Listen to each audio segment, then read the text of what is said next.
The UN Secretary-General Ban Ki-moon has raised deep concerns about the increasing number of foreign terrorist fighters populating the front lines of the world's conflict zones. He says the number of foreign fighters joining terror groups such as Islamic State in Iraq and Syria have swelled by 70% since mid-2014. UN monitoring teams have reported more than 25,000 fighters from around the world have travelled to Syria, Iraq, Afghanistan, Yemen and Libya. Alexander Evans is the coordinator of a United Nations Security Council expert team, and he joins us now from New York. Thanks so much for your time tonight. Firstly, could you tell us a bit about the work that you do with the UN team in relation to combating Islamic State? Sure. So our task basically is to do two key things. One is to analyse the way in which the threat is changing globally. And we do that by talking to a wide range of governments and visiting different countries. And the other is advising the Security Council Committee on how the Security Council can best respond, including using sanctions. So you do believe that there is a room for the UN to act in terms of defeating these militants? I do. I think we have to be realistic about the ways in which the UN can have an effect. I think the UN can have a key effect in two areas. The first is by drawing together the international community and making it clear about how unacceptable these groups are, which helps delegitimize them. The second thing can be to use the convening power of the UN in a different way, the Chapter 7 powers of the Security Council, both to apply sanctions and, in the specific case of foreign terrorist fighters, to mandate the criminalization of travel to be a foreign terrorist fighter. And that's what the Security Council did in a resolution last September. It is a bit different, though, in the case of Islamic State, isn't it, whereby you're dealing with a non-state actor here as opposed to certain countries in which you can enact sanctions. But how would you deal differently with foreign terrorist groups like IS?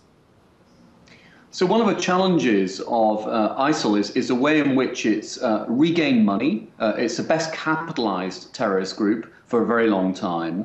And the way in which it attracts this flood of international volunteers, we estimate somewhere between 20 and 22,000 foreign terrorist fighters have simply gone to Iraq and Syria alone, which is a very worrying figure.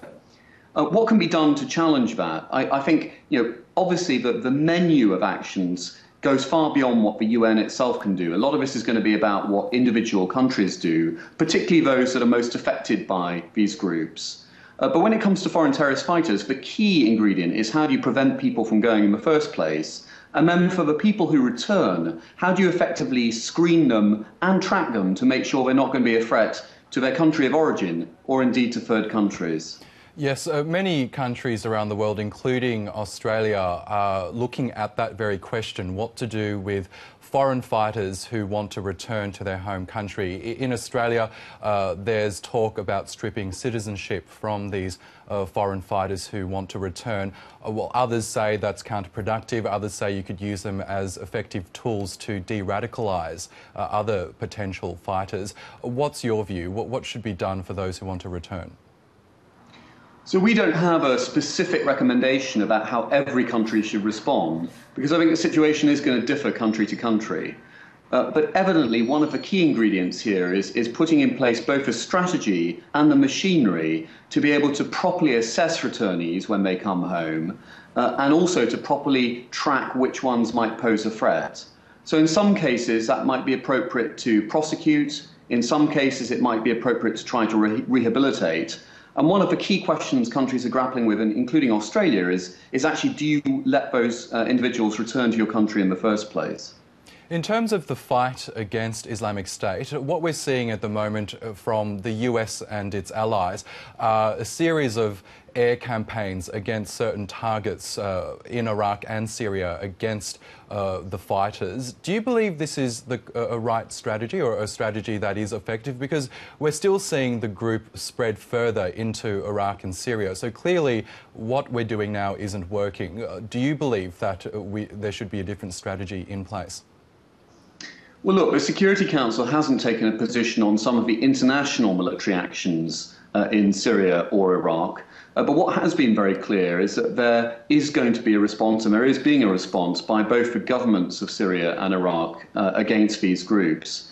I think the reality is we're going to be talking about a variegated strategy in which the countries that are most directly affected, which are actually Syria, Iraq, and Libya at the moment, are going to be very much at the forefront. But so too are neighbours, and so too will the international community. Because the reality is that no country can deal with this problem alone, precisely because you've got so many foreign terrorist fighters flowing in and through and from the conflict zone. OK, Alexander Evans, we'll have to leave it there, but thank you again for your insights tonight. Thank you.